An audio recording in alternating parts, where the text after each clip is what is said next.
Vamos a empezar a ver eh, lo de la primera unidad que se llama Fundamentos de Ecología y Medio Ambiente. En este vamos a estar repasando algunas características de lo que ustedes llegaron a ver en bachillerato para los que van en primer semestre y para los que van en tercero, pues bueno, es un repaso de algunas cosas que ya vieron en la licenciatura en biología y los que van en geología, pues les digo, es un repaso de lo que vamos a, un repaso de ecología del bachillerato. Vamos a empezar con unas imágenes. Eh, Pueden pausarle si quieren ustedes, observen la imagen y piensen dónde es. ¿Conocen ustedes este tipo de vegetación? Pues como su nombre lo dice, es una montaña que se denomina La Muñeca, que está en Ixmiquilpan, Hidalgo. Voy a pasar varias imágenes para que vean ustedes la cantidad de tipos de vegetación y la cantidad de características tan diferentes que tenemos nosotros aquí en el estado de Hidalgo. Eh, ¿Por qué en el estado de Hidalgo y más que nada por qué en la República Mexicana tenemos nosotros diferentes tipos de vegetación? ¿Qué es lo que ayuda a que tengamos diferentes tipos de vegetación? Los que conocen esta montaña, este cerro de la Muñeca, pues sabrán ustedes que aquí se da una planta muy interesante, muy bonita, que es el orégano, que es Lipia graveolens, y también se da Poliomita longiflora, que es una especie de planta que se utiliza mucho en la gastronomía mexicana. Y bueno, aquí también podemos ver otra planta muy interesante. Eh, Piensen cuál es, la han llegado a ver ustedes, son unos frutos rojitos, de los cuales, de hecho en esta época, si no mal recuerdo, junio, julio, ya empieza a haber frutos de estos, de esta planta. Para los que no lo conocen, se llama el garambullo. Bueno, vean los diferentes tipos de ecosistemas que llegamos a tener, ¿no? De ecosistemas terrestres, acuáticos. Esta es una fotografía de la laguna de Tecocomulco, en Tepeapulco, Hidalgo. Vean los tipos de plantas que se pueden llegar a encontrar, qué características llegan a tener este tipo de ecosistemas. Vean, este es un bosque de pino encino y bosque mesófilo también de montaña en Acazuchitlán. Vean las cascadas, vean los diferentes tipos de vegetación que nosotros podemos encontrar en el estado de Hidalgo. Matorral jerófilo en el cerro de Tecajete en Zempoala. Vean, para que nada más vayan viendo los diferentes tipos de vegetación que tenemos y por qué es importante también estudiar lo que es esta materia de desarrollo sustentable y medio ambiente. Nada más reflexionen un poquito en las imágenes que ya les puse. La gente de las comunidades cerca de este tipo de vegetación, ¿cómo aprovechan su biodiversidad? ¿Qué utilizan? Por ejemplo, en el matorral xerófilo o jerófilo, ¿qué llegan a utilizar? Aquí vemos otra fotografía de la confluencia de tres ríos en San Bartolo Totepec y en Tenango. Este es un bosque muy interesante que se encuentra en San Bartolo Totepec. Es un bosque de Fagus, es un relictio. eh, y este bosque de Fagus es muy importante porque, aparte de que muchas comunidades que se encuentran cerca de ahí aprovechan algunas cosas de la biodiversidad de este bosque de Fagus, pues también es muy importante porque en este bosque de Fagus se puede encontrar especies que nada más hay en ese mismo lugar, que no podemos encontrar en ninguna otra parte de, de la República Mexicana o en alguna otra parte del mundo.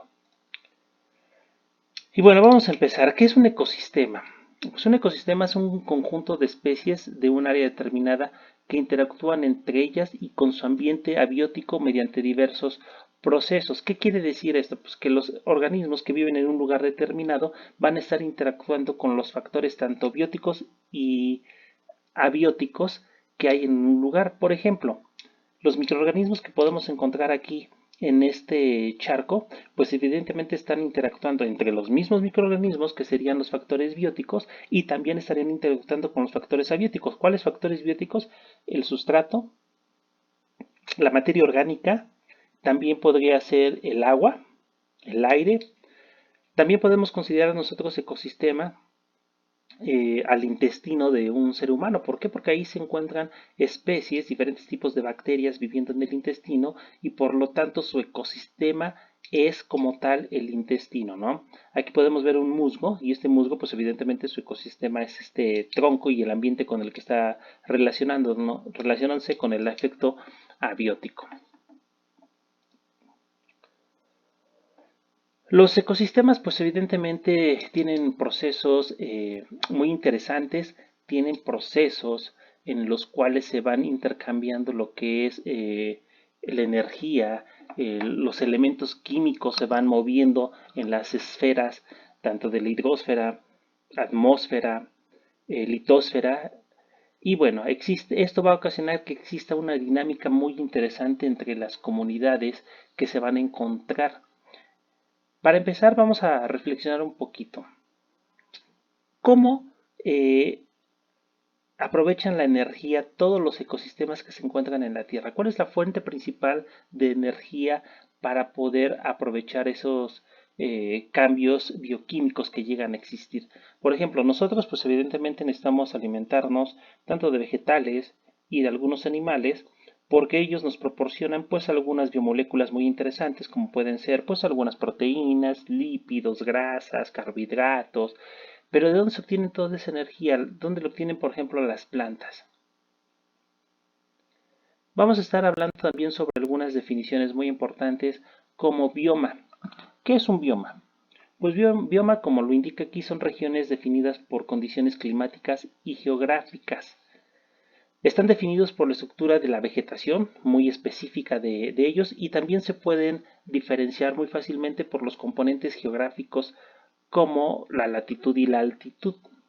Por ejemplo, nosotros podemos ver acá en la Sierra de Pachuca una región muy definida de algunos tipos de vegetación y que está definida prácticamente por la altitud en las cuales se llegan a encontrar. Por ejemplo, los árboles de abies, abies es muy interesante porque se encuentran a determinadas altitudes mayores de 2.700 metros sobre el nivel del mar.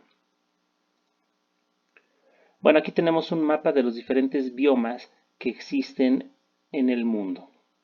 Como ustedes pueden ver y ustedes recuerdan, algunos de ustedes lo llegaron a ver también en geografía, en bachillerato, en ecología, pues existen diferentes tipos de biomas y los biomas están caracterizados porque cada uno de estos va a tener un tipo de vegetación muy específica. Si quieren pueden pausar un poco el video y observar con más calma las características que llegan a tener los biomas, ¿no? Tenemos desde la taiga, que son los grandes bosques de pinos que se llegan a encontrar en la parte norte de los continentes. También encontramos el color verde, como son las selvas subtropical, que se encuentran en esta partecita de selva subtropical. Podemos encontrar también estepas templadas y bueno, vean la cantidad de tipo de vegetación que existen o biomas. También vamos a definir lo que son regiones biogeográficas o ecozonas. ¿Qué son eso de ecozonas o regiones biogeográficas? Pues no son otra cosa que lugares que van a tener una similitud histórica o taxonómica. ¿Qué quiere decir esto? Vamos a encontrar, por ejemplo, organismos muy parecidos en continentes totalmente separados. Y esto es gracias a que en algún momento, pues algunos de estos continentes pudieron o estuvieron juntos y pues llegaron a separarse. Como por ejemplo, tenemos lo que es el avestruz, el ñu, y algunas otras aves que se encuentran en la parte sur de los continentes, como es en África, en América, que tienen características muy parecidas. También se definen porque son grandes extensiones con flora y fauna muy específica que debido al aislamiento que llegaron a tener por esta deriva continental, pues se especializaron o tienen características muy específicas. Aquí está el ejemplo que les decía. Vean, tenemos el ñandú, tenemos el avestruz y tenemos el emú. Entonces, pues si nosotros vemos son aves, son especies totalmente diferentes, pero que llegan a tener características muy similares. ¿Y por qué se llega a dar esto? Pues porque alguna vez algunas de estas aves pues llegaron a estar o pudieron estar emparentadas, ¿no? Además tiene que ver también mucho con las características de altitud y latitud que llegan a tener algunas de estas ecozonas para que estos organismos pudieran llegar a tener algunas características morfológicas parecidas. Aquí tenemos algunas regiones biogeográficas o las ecozonas más importantes. Tenemos en la parte norte de América el neoártico, en la parte sur tenemos el neotropical, son los nombres que llegan a tener estas regiones biogeográficas. Tenemos la australiana, la parte oriental donde se encuentra la India, las Filipinas, el paleoártico que abarca parte de Europa, bueno, más bien dicho, toda Europa y abarca Rusia, y Etiopía que abarca gran parte de África. Ustedes también pueden buscar algunas imágenes de regiones biogeográficas en Internet para que puedan entender un poquito más las características que llegan a tener. También tenemos otra definición muy interesante que son las ecorregiones o bioregiones. Esto se define como unidades geográficas con flora y fauna y que tienen características, o sea, los ecosistemas tienen características muy específicas. Son una división de las grandes ecozonas o regiones biogeográficas. Aquí podemos ver las ecorregiones o las bioregiones que tenemos, ¿no? Por ejemplo, las ecorregiones en el mar, en el Golfo de México y en el Pacífico son diferentes. Aquí se puede ver y aquí hay una pregunta. Pueden pausar y dice, ¿en cuántas ecorregiones terrestres y marinas está dividido el planeta y México? ¿Cuáles son las ecorregiones? Bueno, en el planeta ya vimos algunas características, pero esto sería interesante que ustedes lo llegaran a investigar para que no se haga el video un poquito más largo. Por lo tanto, ustedes en sus apuntes o en su libreta pues van a poner los diferentes tipos de características que ya vimos. ¿Qué características, por ejemplo, tiene un ecosistema? ¿Qué características tiene lo que es un bioma? Y así sucesivamente. Por ejemplo, las regiones biogeográficas, ¿qué características en común llegan a tener? Pues tienen características específicas de flora, de fauna, pero también tienen componentes geográficos o tienen una similitud histórica, ¿no? Más que nada porque pues, se pueden encontrar organismos con características muy parecidas. Y vamos con el siguiente punto. ¿Cómo se introduce la energía a los ecosistemas? Que es la pregunta que les estaba diciendo al principio. ¿Cómo se llega a introducir esa energía en los ecosistemas? Pues evidentemente la mayor cantidad de energía es producida por nuestra estrella, el Sol, y existen organismos que transforman esa energía y esos compuestos químicos inorgánicos en compuestos químicos orgánicos altos en energía.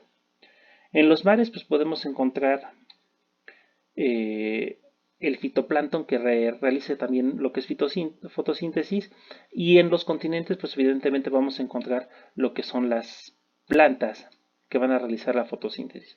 Esos organismos autótrofos son importantes porque son aquellos que van a introducir la energía a los ecosistemas, son los organismos que se van a encontrar en la base de la pirámide energética, también conocida como pirámide alimenticia, y son aquellos que van a proporcionar mayor cantidad de compuestos químicos altos en energía, como por ejemplo son los carbohidratos.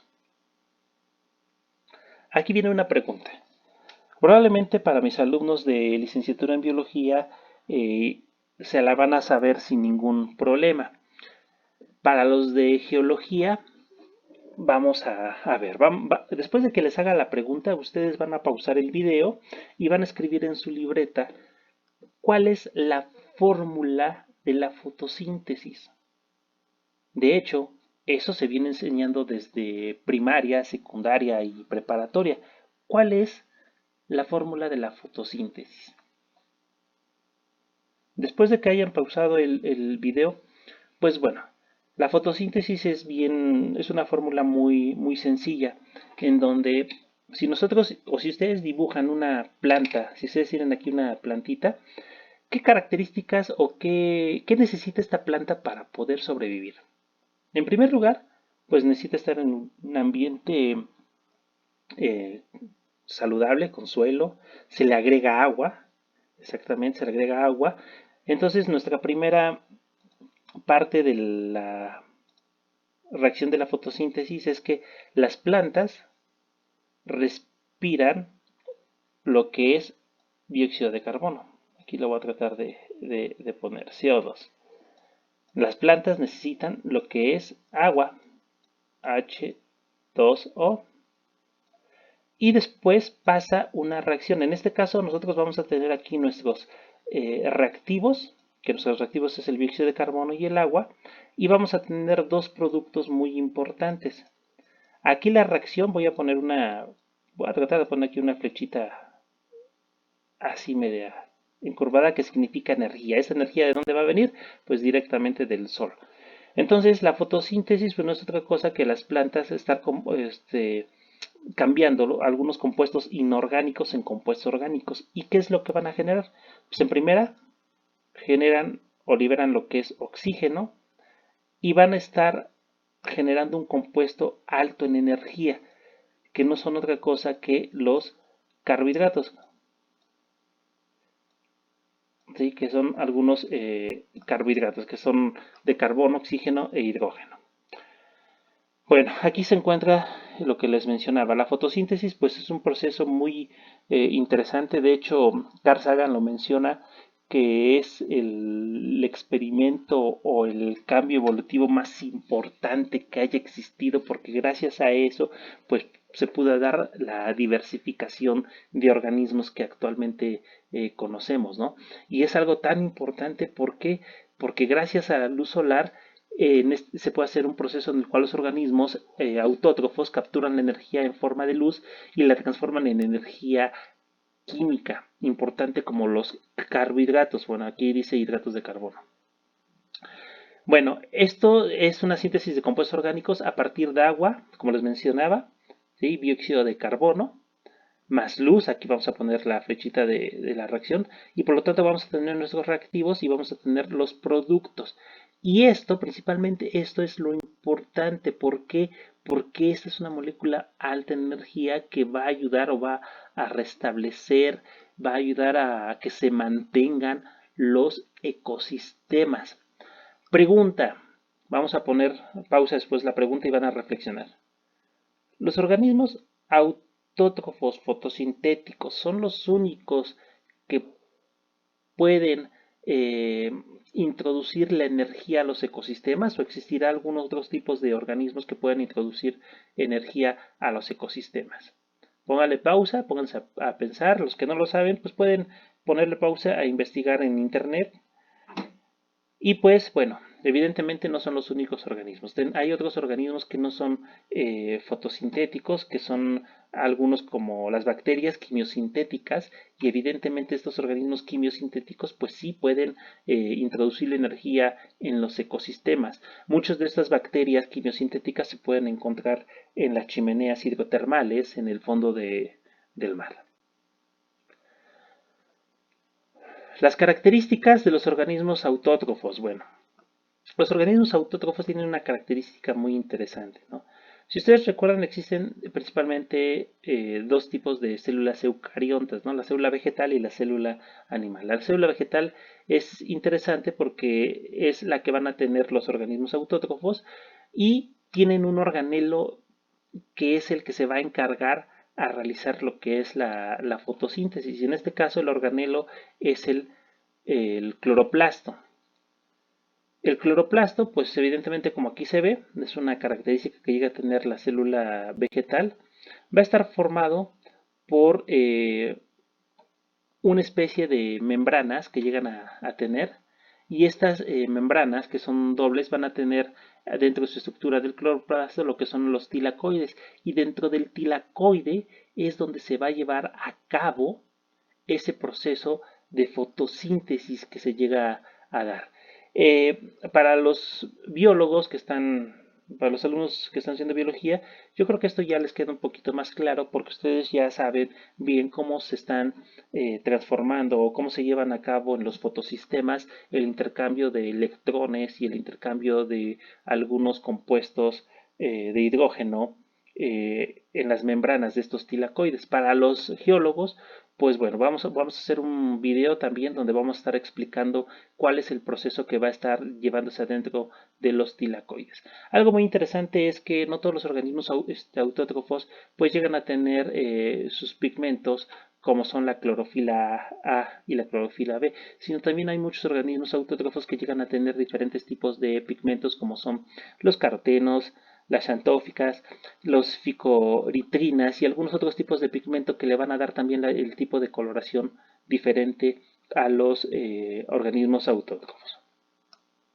Los dejo con esta imagen para que investiguen ustedes qué es lo que realmente se lleva a cabo dentro del cloroplasto, que es un organelo que se va a encontrar en la célula eucariótica, y qué se lleva a cabo, o sea, qué realiza los tilacoides, qué realizan, qué procesos bioquímicos pasan. Nos vemos en el siguiente video.